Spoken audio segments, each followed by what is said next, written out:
You ask Tiger to calculate. This deals with finding the midpoint between 2 points. The midpoint between the 2 points is -24.51. Let's solve it step by step. Plot the 2 points and calculate the midpoint using the formula.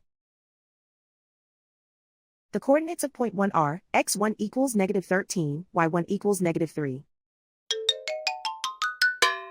The coordinates of point 2 are, x2 equals -36, y2 equals 5. PM represents the midpoint of the 2 points.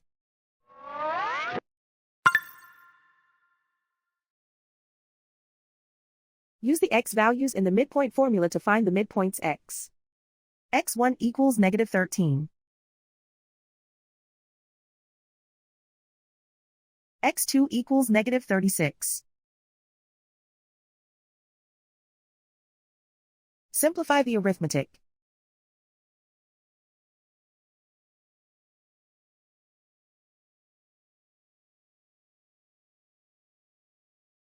Use the y values in the midpoint formula to find the midpoints y.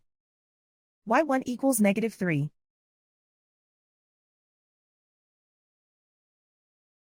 y2 equals 5.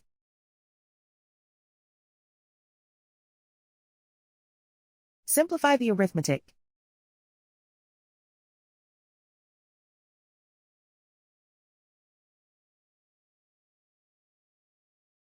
And so, the midpoint is -24.51.